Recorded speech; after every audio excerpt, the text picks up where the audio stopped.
Hello दोस्तों, हिंदी मेरा पर फिर से आपका स्वागत है। दोस्तों, आज की वीडियो में जो हम आपके लिए वीडियो लेकर आए हैं बहुत ही यूज़फुल होने वाली है और ये बेनिफिशियल होने वाली है उनके लिए जो स्टूडेंट हैं एसटी एसयू के। और ये पेपर मैं लेकर आई हूँ आपका प्रीवियस पेपर जो कि 2015 का है और ये पेपर है बीए थर्ड ईयर के स्टूडेंट्स के लिए।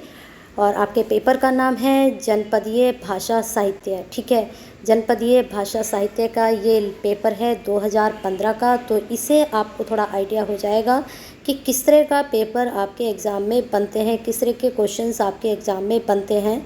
चलिए देखते हैं, क्योंकि जो स्टूडेंट अभी बीए थर्ड ईयर में हैं, अभी पहले सेमेस्टर चल रहा था और ये सेमेस्टर जो शुरू हुआ था 2018 से शुरू हुआ था, तो 15, 16, 17 ये वाले जो पेपर होंगे आपके पास, उनसे ही आपको थोड़ा आइडिया लग पाएगा कि आपके क्वेश्चंस किस तरह के बनते हैं। और अगर आप हिंदी मिरर से अभी जुड़े हैं या फिर आज ही जुड़ने जा रहे हैं तो आपकी जानकारी के लिए बता दें कि हिंदी मिरर पर BA first year, BA third year, BA second year के 4 सब्जेक्ट की तैयारी होती है। एसडी एसयू के जो हैं 4 सब्जेक्ट के मैं पेपर अपलोड कर रही हूँ। उसमें आपका सोशलॉजी भी है, हिंदी भी है, पॉलिटिकल साइंस और आपका हिस्ट्री। प्लेलिस्ट में आप जाकर चेक कर सकते हैं। चारों ही सब्जेक्ट के जो है प्रीवियस पेपर मैंने अपलोड किए हुए हैं। और साथ साथ में जिन टॉपिक्स की मेरे पास क्वेरी आती है कमेंट बॉक्स में, तो मैं उसके आपको नोट्स भी प्रोवाइड कराती हूँ। ठीक है, तो आप जो है, हाँ, अभी एक क्वेरी और आई थी। मैंने जो पेपर अपलोड किया था उसमें स्टूडेंट ने भेजा था कि मैडम 9 और 10 के नोट्स चाहिए। तो थोड़ा आप अब मुझे पूरी वीडियो खोलकर देखनी पड़ेगी कि कौन सा 9 है, कौन सा 10 है। तो थोड़ा सा आप 2-3 लाइनें उसमें आप लिख सकते हैं कि मैडम इस टॉपिक के हमें नोट्स प्रोवाइड करा दीजिए, तो ज़रूर मिलेंगे। और साथ में आपको पीडीएफ भी टेलीग्राम चैनल पर मिल जाएगी। तो बने रहिए हिंदी मिरर के साथ। नहीं जुड़े हैं तो जुड़ जाइए, क्योंकि हिंदी मिरर की तरफ से हमेशा, चाहे आपकी एचएनबी यूनिवर्सिटी हो, चाहे आपकी एसडीएसई हो, आपकी हमेशा हेल्प की जाती है और हमेशा नोटिफिकेशन भी आपको टाइम से मिलते हैं। चलिए देखते हैं जनपदीय भाषा साहित्य में 2015 में किस तरह के क्वेश्चंस आपके बने थे। अब आपको एक और बात बता दें कि मैं जिस कॉलेज में हूँ, मैं असिस्टेंट प्रोफेसर हूँ, आप लोगों को पता ही है। तो वहाँ पर हमारा जो पेपर लगा है, वहाँ पर आपका चॉइसफुल पेपर होता है, ये सेकंड पेपर। तो हमारे यहाँ उत्तरांचल का भाषा साहित्य है, लेकिन ज़्यादातर जो क्वेरी मुझे आती है पूरे उत्तराखंड की, तो जनपदीय भाषा साहित्य की आती है। ज़्यादातर यूनिवर्सिटीज़ में, कॉलेज में जनपदीय भाषा साहित्य लगा हुआ है, लेकिन हमारे यहाँ जो पेपर लगा है, देखिए यहाँ पर अ ब 2 पार्ट हैं। हमारे यहाँ ब पार्ट है उत्तरांचल का भाषा साहित्य, वो मैं पहले ही अपलोड कर चुकी हूँ। अगर आपने वो नहीं देखा है तो उसको देख लीजिए। और जो स्टूडेंट जनपदीय भाषा साहित्य के हैं वो इस पेपर को देख सकते हैं। ठीक है, ये आपका जो है पद्यांश आया था, इसको आप चेक कर सकते हैं कौन से आपके ये पैराग्राफ में से लिया गया है। सेकंड आपका देखते हैं, अभी नीचे हमें थोड़ा जाना पड़ेगा। जनपदीय भाषा साहित्य के लिए उत्तरांचल का हिंदी साहित्य है। ठीक है, उत्तरांचल का भाषा साहित्य है। यहाँ भी उत्तरांचल का ये मैं पहले ही अपलोड कर चुकी हूँ। मैं आपको कई बार बता चुकी हूँ कि वाला पेपर आपका अपलोड हो चुका है। दोनों पीडीएफ एक ही साथ बनाई गई थी। अब आ गए हैं हम आपके जनपदीय भाषा साहित्य पर। अब देखिए यहाँ पर जो ये प्रयोजन मूलक हिंदी का है आपका। अगर आपने प्रयोजन मूलक हिंदी नहीं देखा है 2015 का, ये भी बीए थर्ड ईयर का है प्रयोजन मूलक हिंदी। इसमें जो आए थे जो 2015 में, यहाँ पर सारे ही ये जो प्रश्न थे आपके एमसीक्यू बेस थे। पहला क्वेश्चन देख लीजिए एमसीक्यू का किस तरह से बना है। फिर यहाँ पर आप देख लीजिए सेकंड क्वेश्चन। फिर थर्ड क्वेश्चन नेटस्केप क्या है। फोर्थ क्वेश्चन बागवानी, भूमि संरक्षण, पादप रोग विज्ञान आदि विषय हैं। फिर यहाँ पर फिफ्थ क्वेश्चन आपका 6। धीरे धीरे मैं स्क्रॉल कर रही हूँ तो आप ये सारे क्वेश्चन देख लीजिए। एमसीक्यू की हिंदी में आपके 10 क्वेश्चंस जो आएंगे वह एमसीक्यू भी आएंगे।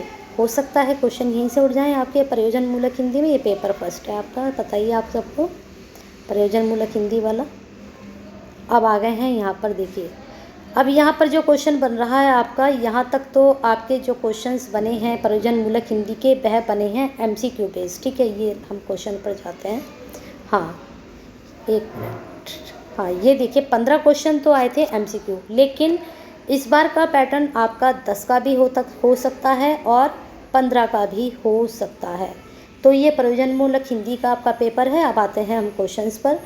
तो यहाँ पर 5 क्वेश्चंस के आंसर देने हैं। ईमेल का संक्षिप्त परिचय दीजिए, संक्षेपण और पल्लवन का अंतर स्पष्ट कीजिए। इंटरनेट किसे कहते हैं।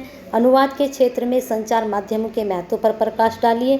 अभी आप सोच रहे होंगे मैडम अभी प्रयोजन मूलक हिंदी करा रही थी, लेकिन ये बीच में जो है आपका मैं आपको जनपदीय भाषा करा रही थी, लेकिन ये प्रयोजन मूलक हिंदी आ गया है। लेकिन ये सभी के लिए कंपलसरी है, ये वाला फर्स्ट पेपर, तो आपका भी यही पेपर होगा, आप इसको चेक कर लीजिए। चलिए आगे देखते हैं। थर्ड प्रश्न आपका क्या बना। प्रजातांत्रिक शासन व्यवस्था में पत्रकारिता को उसका चतुर्थ स्तंभ कहा जाता है, क्या यह एक उचित धारणा है। यदि पत्रकारिता वास्तव में जनतंत्र व्यवस्था में चौथा स्तंभ है तो उसके दायित्व पर प्रकाश डालना है। यहाँ पर बहुत लेंदी आपको लग रहा है प्रश्न किस तरीके से पूछा गया है, लेकिन आपको सिर्फ पत्रकारिता के बारे में यहाँ बताना है, ठीक है। इसकी धारणाएं आपको क्लियर करनी है और साथ में इसका जनतंत्र व्यवस्था में क्या योगदान है, क्या दायित्व है, तो वो आपको समझाने। तो इन 3 टॉपिक को आप लेकर चलिए, और मैंने नोट्स बनवाए हैं अपने स्टूडेंट को, तो वहाँ मैंने यही टॉपिक कराए हैं।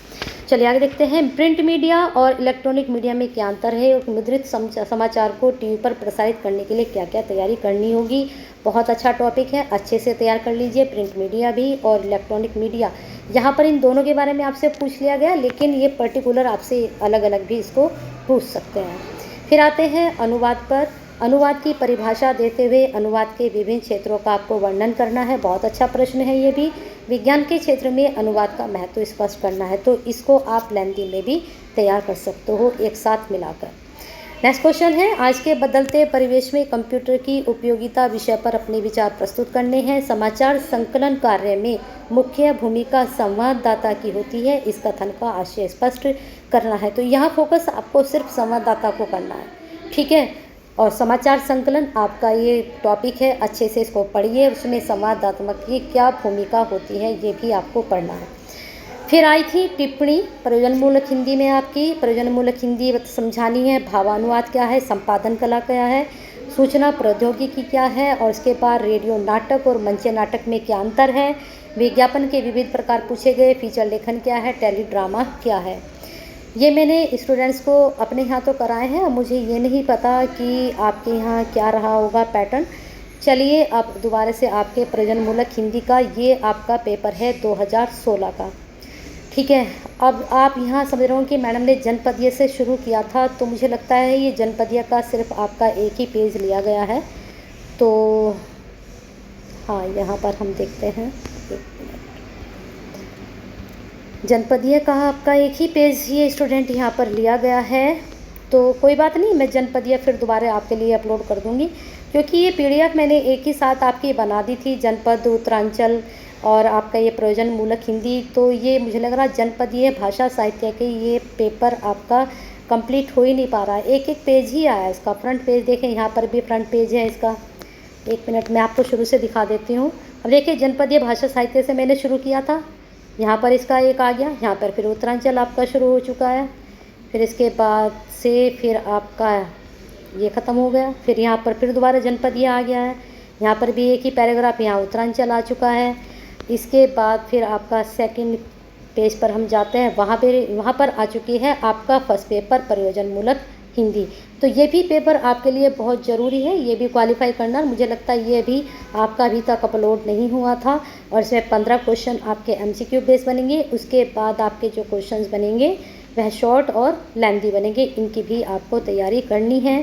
पैटर्न में आपको कई बार बता चुकी हूँ कि पहले आपके MCQ बनेंगे, उसके बाद आपके क्वेश्चंस बनेंगे, ठीक है।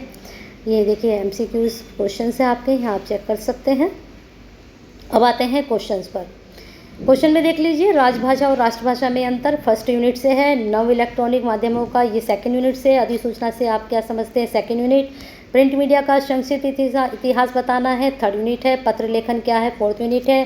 पल्लवन भी थर्ड यूनिट में है। आधुनिक संचार माध्यमों का उल्लेख कीजिए। तो ये सारा आपका इन्होंने समेट दिया है फर्स्ट सेकंड थर्ड यूनिट से। अब आते हैं हिंदी पत्रकारिता का उद्भव विकास। पत्रकारिता को बहुत अच्छे से पढ़ लीजिए, क्योंकि ये 15 में भी आया था और ये 16 में भी आया है। प्रयोजन मूलक हिंदी का अर्थ स्पष्ट करना है, इसके स्वरूप पर प्रकाश डालना है। इंटरनेट क्या है, इसके क्रमिक विकास को स्पष्ट करना है। पत्राचार से आप क्या समझते हैं, पत्राचार भी अच्छे से पढ़ लीजिए, ठीक है, बहुत अच्छे से पढ़ लीजिए। पत्रकारिता से बहुत क्वेश्चंस बनेंगे, क्योंकि पेपर का नाम ही यही है आपका। एक अच्छे पत्र लेखन की कौन कौन सी विशेषताएं होनी चाहिए, संक्षेपण, पल्लवन, टिप्पणी, टिप्पण इनको अच्छे से पढ़ना, क्वेश्चंस जरूर बनेंगे, तीनों टॉपिक में से कहीं से भी आपसे पूछा जा सकता है। फिर टिप्पणियाँ आई हैं, राष्ट्रभाषा के रूप में हिंदी का क्या महत्व है, फीचर लेखन देखिए दोबारा रिपीट हो चुका, संक्षेपण वहाँ भी पूछा, यहाँ भी पूछा, आमुख की विशेषताएं, अनुवादक के गुण, अनुवाद के बारे में पहले भी पूछा और अब भी पूछा, रेडियो वार्ता के क्या तत्व होते हैं ये आपको बताना है। अब ये जो पेपर है प्राचीन हिंदी काव्य, ये आपका BA फर्स्ट ईयर का है, इसको हम शाम को अपलोड करते हैं। BA फर्स्ट ईयर के स्टूडेंट अगर हमें सुन रहे हैं तो BA फर्स्ट ईयर का जो आपका ये फर्स्ट पेपर है ये आपका शाम को अपलोड करती हूँ। 2015 का पेपर है, इसमें थोड़ा मटेरियल आपके पेपर से मिल जाता है, ज़्यादा नहीं मिलेगा, लेकिन क्वेश्चंस यहाँ पर जैसे सगुण, कबीर, जायसी, तुलसी ये सब आपके एग्ज़ाम में आते हैं, ठीक है। तो इनके क्वेश्चंस आप देख सकते हैं, बाकी मैं शाम को आपको बताती हूँ। चलिए बने रहिए हिंदी मिरर के साथ। अगर सब्सक्राइब नहीं किया है तो कर लीजिए ऐसे ही यूज़फुल बेनिफिशियल वीडियो के लिए, और शेयर ज़्यादा से ज़्यादा कीजिए, क्योंकि आप भी अगर श्रीदेव, सुमन या चैनबी के स्टूडेंट हैं, आप शेयर करेंगे तो जिसकी ये वीडियो है थर्ड ईयर के स्टूडेंट की, उन तक ये कंटेंट पहुँचेगा, क्योंकि आप शेयर करते हैं तो आप किसी की केयर करते हैं। लाइक तो बनता है, करते रहिए, और साथ में हिंदी मिरर के कमेंट बॉक्स में अपनी क्वेरी ज़रूर सेंड करते रहिए। अच्छा लगता है आपके कमेंट आते हैं और आपको लगता है कि आपकी जो क्वेरी आती है पूरी भी की जाती है, शायद इसलिए आप अब क्वेरी भी सेंड करते हैं। हाँ, अब आपके एग्जामिनेशन फॉर्म आ चुके हैं, डेट आपको मैंने बताई थी, मैंने ये वीडियो भी बनाई है, अगर आपने अभी तक नहीं देखी है और आप तक ये जानकारी नहीं पहुंची है तो मैं आपको बता दूं कि 29 से आपके एग्जामिनेशन की जो है डेट आ चुकी है। अगर आपने फॉर्म फिल नहीं किया है तो कर दीजिए, क्योंकि अब आपके एग्ज़ाम मान के चलिए कि मई लास्ट या फिर जून फर्स्ट वीक आपके एग्ज़ाम हो जाएंगे। तो बने रहिए हिंदी मिरर के साथ ऐसे ही अच्छी तैयारी के लिए और अपने अच्छे अटेम्प्ट के लिए। शेयर कीजिए, केयर कीजिए और साथ में कमेंट बॉक्स में क्वेरी सेंड करते रहिए।